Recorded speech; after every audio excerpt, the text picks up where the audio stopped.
ایمان والو اللہ رب العالمین سے ڈرو، اے ایمان والو اللہ رب العالمین سے ڈرو اور تقوی اختیار کرو۔ آمنوا اتقوا اللہ، اللہ رب العالمین سے ڈرو۔ قولوا قولا سدیدا، اور سیدھی بات کرو، سچی بات کرو۔ یصلح لکم اعمالکم ویغفر لکم ذنوبکم، وہ تمہارے اعمال کو درست کر دے گا، وہ تمہارے اعمال کو صحیح کر دے گا، وہ تمہارے اعمال کو عمل صالح میں تبدیل کر دے گا۔ ویغفر لکم ذنوبکم، اور اللہ رب العالمین کتنا غفار ہے، وہ تمہارے گناہوں کو بھی معاف کر دے گا، وہ تمہارے گناہوں کو بخش دے گا، وہ تمہاری لغزشوں کو معاف کر دے گا، وہ تمہاری خطاؤں کو بھی بخش دے گا۔ اللہ رب العالمین کتنا غفار ہے۔ اور آگے فرماتا ہے اللہ رب العالمین وَيَغْفِرْ لَكُمْ ذُنُوبَكُمْ وَمَنْ يُطِعِ اللَّهَ وَرَسُولَهُ فَقَدْ فَازَ فَوْزًا عَظِيمًا،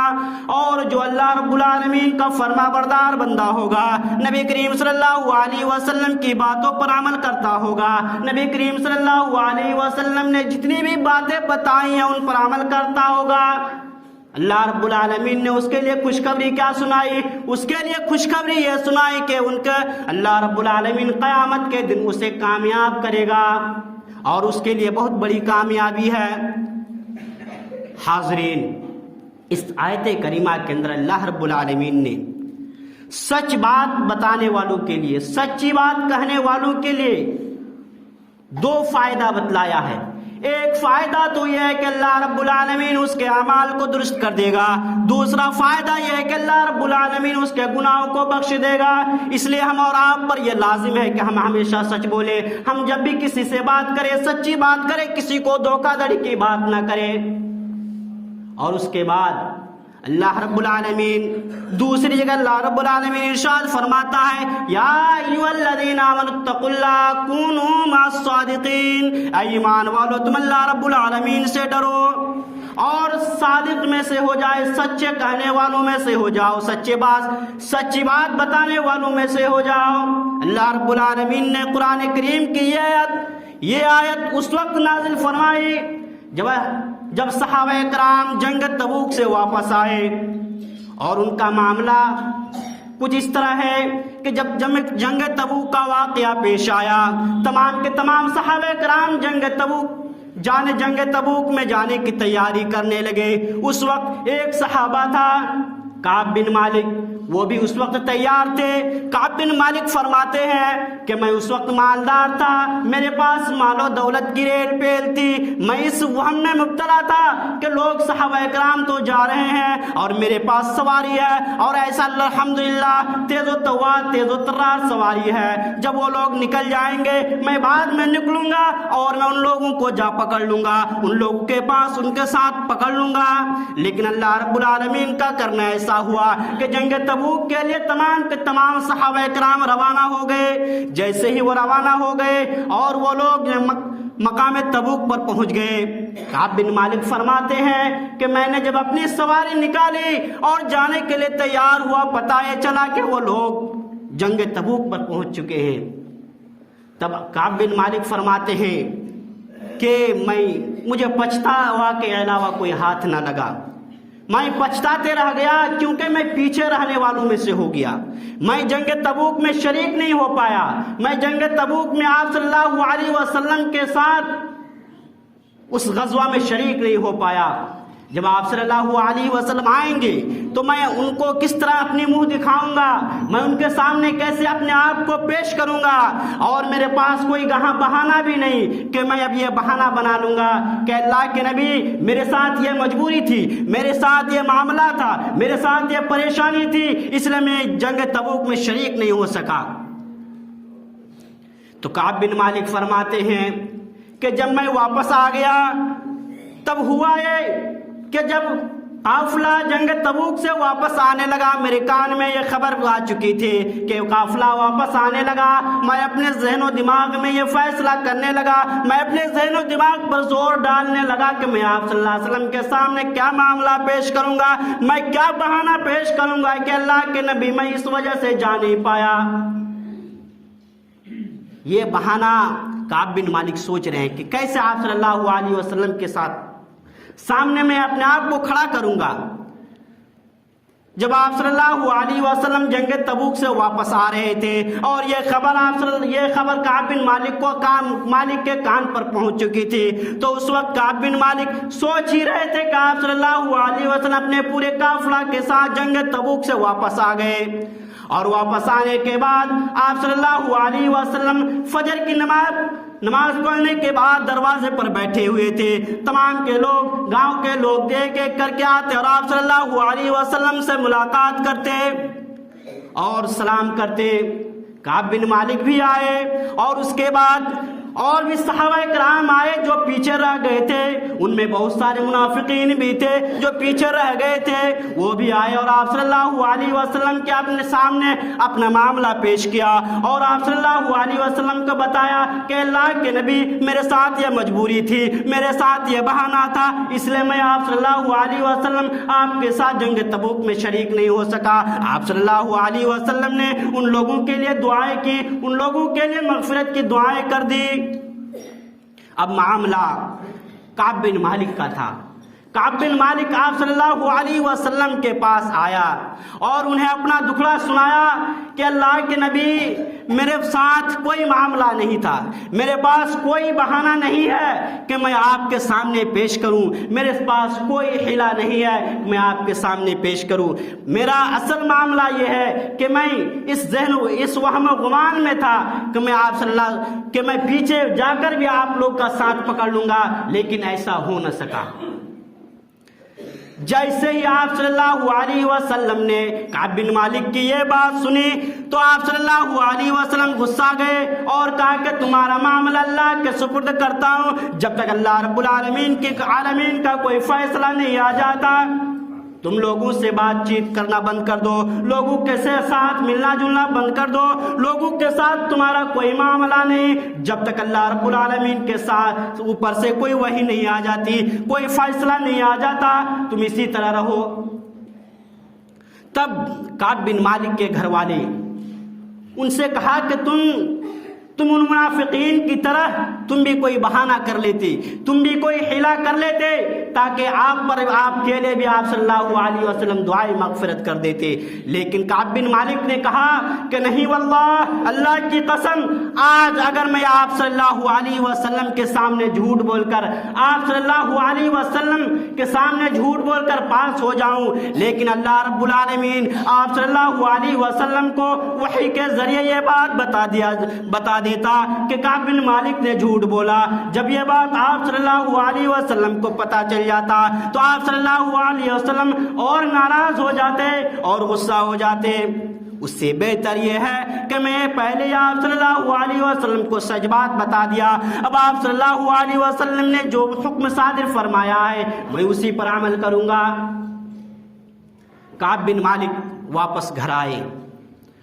جیسے ہی کعب بن مالک واپس گھر آئے، ان کے گھر والوں نے کہا کہ تم بھی بہانہ کر لیتا، لیکن کعب بن مالک نے وہی جواب دیا جو میں نے آپ لوگوں کے سامنے ابھی بیان فرمایا۔ تو کعب بن مالک فرماتے ہیں کہ میں جب بازار جاتا لوگ مجھ سے بات نہیں کرتے، جب میں مسجد میں جاتا لوگ مجھ سے بات نہیں کرتے، نبی کریم صلی اللہ علیہ وسلم کے پاس بغل میں بیٹھ کر میں بغل میں نماز پڑھتا تھا، لیکن آپ صلی اللہ علیہ وسلم میری طرف متوجہ نہیں ہوتے تھے، آپ صلی اللہ علیہ وسلم میری طرف دیکھتے نہیں تھے، آپ صلی اللہ علیہ وسلم میری طرف نظر اٹھا کر بھی نہیں دیکھتے تھے۔ لیکن کعب بن مالک کا گمان یہ تھا کہ آپ صلی اللہ علیہ وسلم اس وقت میری طرف دیکھتے تھے جب میں نماز میں پوری طرف متوجہ ہو جاتا تھا۔ یا یہ کعب بن مالک کہتا ہے کہ جب میں نماز میں ہماتن گوش ہو کر پورے دھیان سے نماز کی طرف متوجہ ہو جاتا تھا، تب لگتا تھا کہ آپ صلی اللہ علیہ وسلم میری طرف دیکھ رہے ہیں۔ اسی طرح کعب بن مالک کی 40 دن گزر گئی، کوئی ان سے گفتگو نہیں کرتا تھا، تمام کے تمام لوگ لین دین اس سے بند کر چکے تھے۔ اس کے بعد 40 دن کے بعد آپ صلی اللہ علیہ وسلم نے کعب بن مالک کو بلایا اور کہا کہ تمہارے لیے ایک فیصلہ آیا ہے کہ تم اپنی بیوی سے بھی الگ ہو جاؤ۔ کعب بن مالک نے کہا کہ ٹھیک ہے، میں اپنی بیوی کو اپنے میکے بھیج دیتی ہوں، میں اپنی بیوی کو سسرال بھیج دیتی ہوں۔ کعب بن مالک نے اپنے بیوی کو سسرال بھیج دیا، اور جیسے ہی 50 دن گزر گئے اور اللہ رب العالمین نے قرآن کریم کے اندر ارشاد فرمایا فَضَاقَتْ عَلَيْهِمُ الْأَرْضُ بِمَا رَحُبَتْ، کہ کعب بن مالک کے لیے پوری زمین تنگ ہو چکی تھی، جبکہ کعب بن مالک نے کوئی گناہ نہیں کیا تھا، کعب بن مالک نے کوئی خطا نہیں کی تھی۔ کعب بن مالک نے ایک ہی خطا کی تھی، سچ بولنے کی۔ اگر ان منافقین کی طرح کعب بن مالک بھی جھوٹ بول دیتے تو آپ صلی اللہ علیہ وسلم کے سامنے گزر جاتے اور آپ صلی اللہ علیہ وسلم ان کے لیے بخشش کی دعا کر دیتے، لیکن انہوں نے سچ بولا، اس لیے ان کو ان آزمائش میں ڈالا گیا۔ اور کعب بن مالک فصاحت و بلاغت کے ماہر تھے، ان کو زبان دانی آتی تھی، اس لیے اس وقت جب دیکھا کہ آپ صلی اللہ علیہ وسلم کعب بن مالک کے ساتھ ایسا معاملہ کر رہے ہیں، پورے سماج والے کعب بن کے مالک کے ساتھ ایسا معاملہ کر رہے ہیں، اس وقت روم کے بادشاہ ہرقل، اس وقت غسان کے بادشاہ نے کعب بن مالک کے لیے خط بھیجا کہ کعب بن مالک تم میرے پاس آ جاؤ، تم میری حکمرانی میں آ جاؤ، میں تمہیں عہدے پر فائز کر دوں گا، میں تمہیں اس منصب پر بیٹھا دوں گا۔ چونکہ کعب بن مالک کے ساتھ یہاں پر آزمائش میں ڈالے ہوا ہے، کعب بن مالک لوگوں سے بات چیت کرنا بند کر دیا لوگوں نے،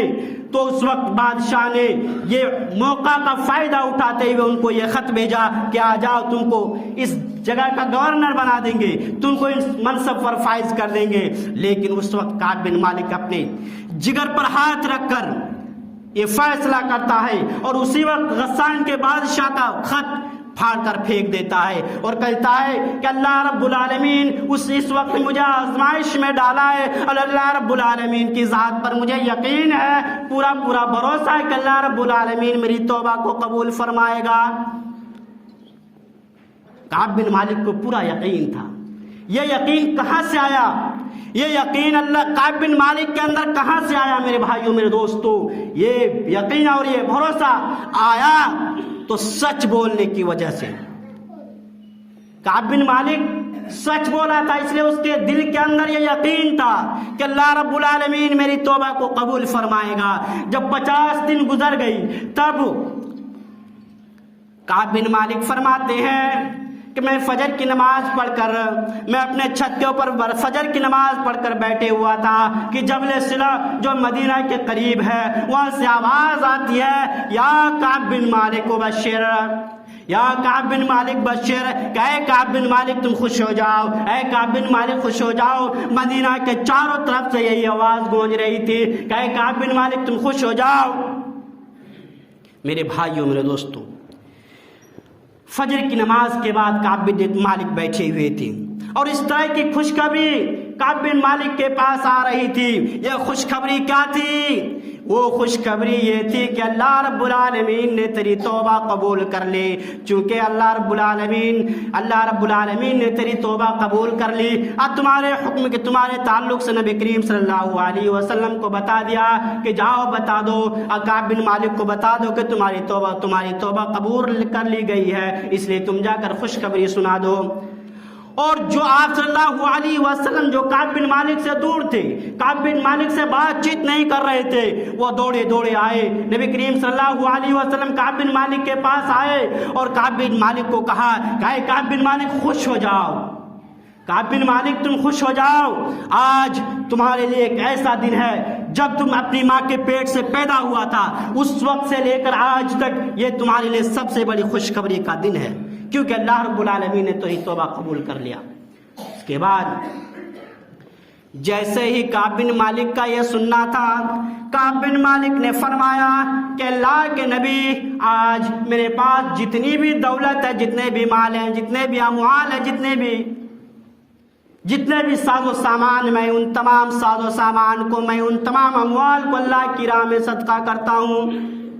کعب بن مالک نے فرمایا چونکہ اللہ رب العالمین نے مجھے بہت ساری دولتیں دی ہیں، ان تمام دولتوں کو، ان تمام مال و اموال کو میں اللہ کی راہ میں خرچ کرتا ہوں، ان تمام اموال کو میں اللہ کی راہ میں دینے کے لیے اعلان کرتا ہوں۔ آپ صلی اللہ علیہ وسلم فرماتے ہیں کہ کعب بن مالک تم کچھ اپنے لیے رکھ لو، تم اپنے کچھ کھانے پینے کے لیے رکھ لو، لیکن کعب بن مالک فرماتے ہیں کہ اللہ کے رسول خیبر میں سے جو مجھے مال غنیمت میں سے جو مجھے ملے گا وہی میں اپنے پاس رکھ لوں گا۔ یعنی کعب بن مالک جنگ خیبر میں شریک تھے اور مالی غنیمت میں سے جو کچھ ملے گا میں انہی کو اپنے پاس رکھ لوں گا۔ یہ جواب تھا کعب بن مالک کا۔ کعب بن مالک ان کے پاس جتنی بھی دولت تھی اس خوشی کے مارے اللہ رب العالمین کے یہ صدقہ کر دیا۔ اس کے بعد کعب بن مالک نے فرمایا کہ بلا شبہ یہ جو توبہ میری قبول ہوئی صرف اور صرف سچ بولنے کی وجہ سے، اللہ رب العالمین نے جو مجھے نجات دیا صرف اور صرف سچ بولنے کی وجہ سے، اس لیے میں اللہ رب العالمین سے وعدہ کرتا ہوں کہ اس زمین کے اندر جب تک میں زندہ رہوں گا ہمیشہ سچ بولتا رہوں گا۔ اور یہ تمام یہ جو واقعہ آپ لوگوں نے سماعت فرمایا کعب بن مالک کے تعلق سے، اور کعب بن مالک کے ساتھ اور دو صحابی تھے، ہلال بن امیہ اور مرارہ بن ربی، ان دونوں کے ساتھ بھی ایسا معاملہ تھا۔ چونکہ کعب بن مالک کم سن تھا، نوجوان تھا، اس لیے وہ گھر سے نکلتا تھا، لوگوں کے ساتھ ملتا جلتا تھا، لیکن جو ہلال بن امیہ اور مرارہ بن ربی یہ دونوں صحابی ضعیف تھے، اس لیے وہ گھر کے اندر بیٹھے اللہ رب العالمین سے روتے گڑ گڑاتے تھے۔ یہ معاملہ تھا۔ اس کے بعد اللہ رب العالمین نے ان لوگوں کی توبہ کو قبول کیا صرف اور صرف سچ بولنے کی وجہ سے۔ اگر وہ جھوٹ بولتے، ان منافقوں کی طرح 80 منافقین بھی تھے جنہوں نے جھوٹ بول کر آپ صلی اللہ علیہ وسلم کے سامنے پاس ہو گیا، لیکن آپ صلی اللہ علیہ وسلم ان لوگوں کے لیے مغفرت کی دعا کر دے، لیکن ان لوگوں کے لیے آزمائش میں ڈال دیا اور اللہ رب العالمین نے ان کی آزمائش کو قبول کیا۔ اللہ رب العالمین نے ان کی توبہ کو قبول کر لیا۔ اس کے بعد یہ سچ بولنا، جو آدمی سچ بولتا ہے، جو آدمی ہمیشہ سچ بولتا ہے، اس کے لیے اللہ رب العالمین نے مغفرت اور اجر ثواب کا وعدہ کر رکھا ہے۔ اللہ رب العالمین قرآن کریم کے اندر ارشاد فرماتا ہے ان المسلمین والمسلمات والمؤمنین والمؤمنات والقانتین والقانتات والصادقین والصادقات والخاشعین والخاشعات، اسی طرح آگے فرماتا عد اللہ لہم اجرا،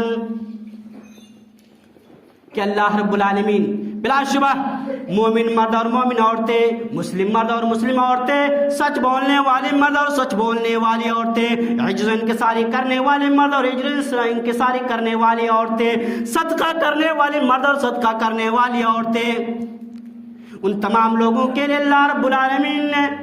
اجر و ثواب کا ثواب تیار کر رکھا ہے۔ یہ تمام جو خوشخبری اللہ رب العالمین سے سنائی ہے صرف سچ بولنے والوں کے لیے، اللہ رب العالمین نے ان کے لیے بس یہیں تک باقی نہیں رکھا، ان کے لیے اجر و ثواب کا تعلق بس یہیں تک نہیں ہے، بلکہ اللہ رب العالمین نے آگے یہاں تک فرما دیا کہ اللہ رب العالمین فرماتا ہے کہ قال اللہ تعالی ھذا یوم ينفع الصادقین صدقهم لهم اجرهم عند ربهم جنات تجری من تحتها الانہار، کہ جو لوگ سچ بولتا ہے ان کے لیے اللہ رب العالمین خوشخبری سنایا کہ ان کے لیے جنت کے اندر، جنت کے باغات میں ان کے لیے نہریں جاری ہوں گے اور ان میں وہ ہمیشہ رہیں گے۔ ایک مسلمان کی خواہش، ایک مومن کی خواہش یہی ہوتی ہے، اور وہ دنیا کے اندر نماز روزہ حج زکوٰۃ اسی لیے کرتا ہے، زیادہ سے زیادہ نیک اعمال اسی لیے کرتا ہے کہ اللہ رب العالمین قیامت کے دن اس کے جنت میں داخلہ کرائے۔ لیکن اللہ رب العالمین اسے یہ بھی خوشخبری دے دیا کہ جو سچ بولے گا اللہ رب العالمین اسے جنت میں داخل کرے گا۔ اور کیسی جنت میں؟ اس جنت میں جس کے اندر نہریں جاری ہوں گی اور اس میں باغات ہوں گے، اس میں وہ ہمیشہ ہمیش رہیں گے، اس جنت میں اللہ رب العالمین کو داخل کرے گا۔ اور یہ سچائی، یہ صدق نبی کریم صلی اللہ علیہ وسلم اور تمام انبیاء کرام کا شیوا رہا ہے۔ آپ صلی اللہ علیہ وسلم کے تعلق سے آتا ہے کہ وَإِنَّكَ لَعَلَىٰ خُلُقٍ عَظِيمٍ، اور آپ صلی اللہ علیہ وسلم جب نبی نہیں ہوئے تھے، آپ صلی اللہ علیہ وسلم کو جب نبی نہیں بنایا گیا تھا، اس وقت آپ صلی اللہ علیہ وسلم کو الصادق الامین کے لقب سے پکارا جانے لگا تھا، جبکہ آپ صلی اللہ علیہ وسلم کے سب مخالفت کرتے تھے، آپ صلی اللہ علیہ وسلم کو سب جانے دشمن گردانتے تھے، آپ صلی اللہ علیہ وسلم کو سب ستاتے تھے، لیکن آپ صلی اللہ علیہ وسلم کو الصادق الامین کے لقب سے بھی پکارتے تھے۔ کیوں؟ ایک آدمی سے دشمنی بھی ہے، ایک آدمی سے آپ نفرت بھی کر رہے ہیں، جو دین لے کر آیا ہے اس دین کی مخالفت بھی آپ کر رہے ہیں، لیکن آپ ان کو الصادق الامین کے لقب سے بھی پکار رہے ہیں۔ آپ ان کی صفت کو دیکھ کر، یہ سچ بولنا ایک ایسا صفت ہے جس سے ہر کوئی متاثر ہوتا ہے، اور یہ آپ صلی اللہ علیہ وسلم کے ساتھ بچپن سے رہا ہے۔ آپ صلی اللہ علیہ وسلم اپنی زندگی میں کبھی بھی جھوٹ نہیں بولے، اس لیے آپ کا لقب الصادق الامین پڑا، یعنی ہمیشہ سچ بولنے والے، اس لیے آپ کا نام سچ الصادق الامین ہے۔ چونکہ اس وقت جو ابو سفیان جو اسلام نہیں لایا تھا، تو ہرقل کے روم کے بادشاہ ہرقل نے ابو سفیان سے پوچھا جو محمد ہے وہ تمہیں کس چیز کی طرف دعوت دیتے ہیں؟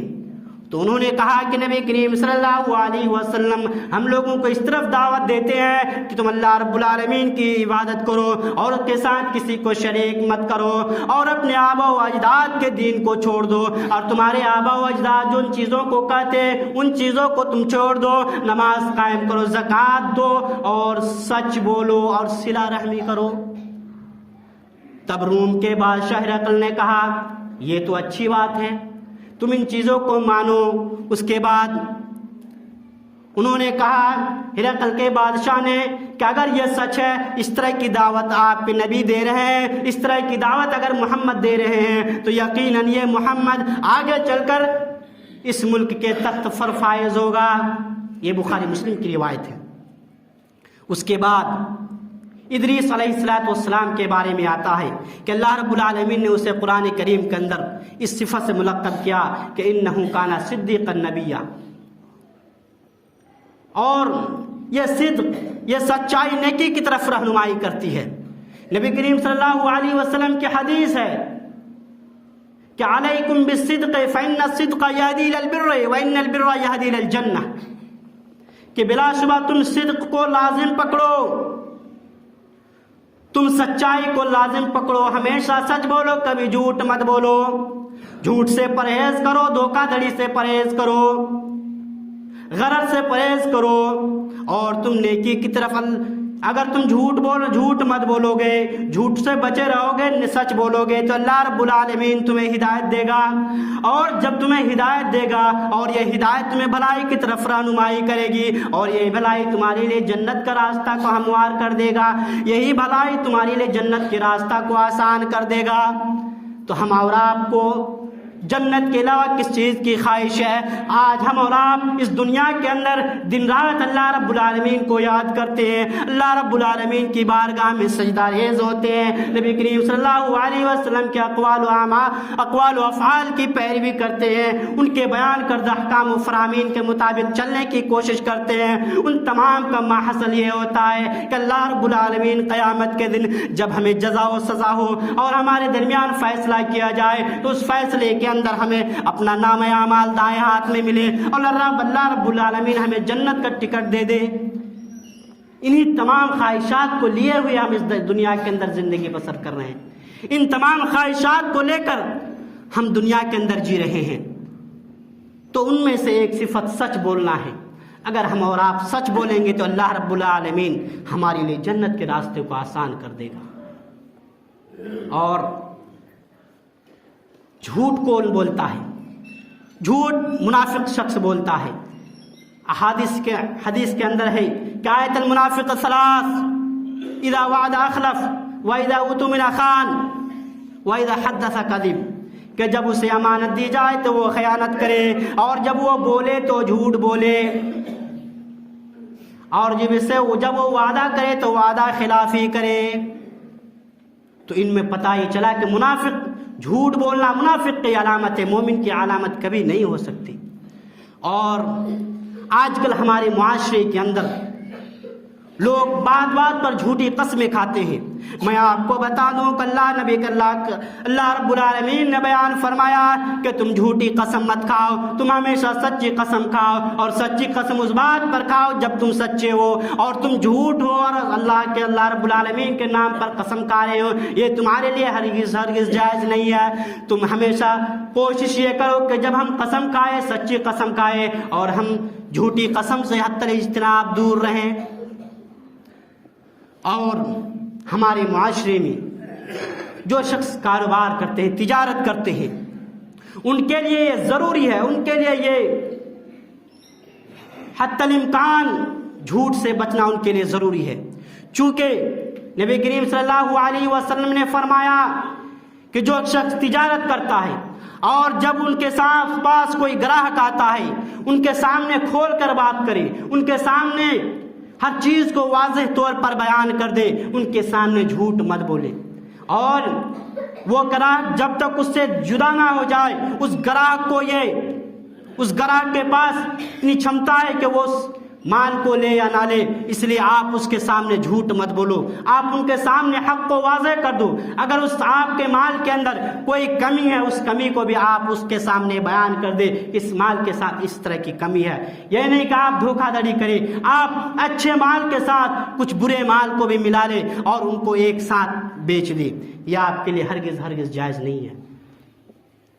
چونکہ نبی کریم صلی اللہ علیہ وسلم نے فرمایا کہ اگر میری امت مجھے 6 چیزوں کی ضمانت دے دے تو میں قیامت کے دن اس کے لیے جنت کی ضمانت لیتا ہوں. ان میں سے ایک یہ ہے کہ جب وہ وعدہ کرے تو وعدہ کو پورا کرے، اور جب بولے تو سچ بات بولے. 6 چیزوں میں سے ایک یہ ہے کہ جب وہ بولے تو سچ بولے. یہ تمام چیزیں ہیں. اس لیے ہمیں اور آپ کو ضرورت اس بات کی ہے کہ ہم زیادہ سے زیادہ سچ بات کو لازم پکڑے، زیادہ سے زیادہ سچ بولے، اور ہم سچی قسم کھائے اور جھوٹے قسم سے دور رہے ہیں. اور اب اللہ رب العالمین سے دعا ہے کہ اللہ رب العالمین ہمیں زیادہ سے زیادہ سچ بولنے کی توفیق عطا فرمائے، ہمیں زیادہ سے زیادہ جھوٹ سے اجتناب کرنے کی توفیق عطا فرمائے، ہمیں غرر و دھوکہ سے بچنے کی توفیق عطا فرمائے. ہمیں ہر دن کے اعمال میں جو ہمارے رات دن کے ایام ہیں، ان ایام میں ہمیں زیادہ سے زیادہ سچ کو لازم پکڑنے کی توفیق عطا فرمائے. جب ہم روز مرہ کے ایام میں جب ہم لوگوں سے بات کریں تو ہنسی مذاق میں بھی ہم جھوٹ بات سے دور رہے، ہمیشہ سچ بولے. آمین. وآخر دعوانا ان الحمدللہ رب العالمین.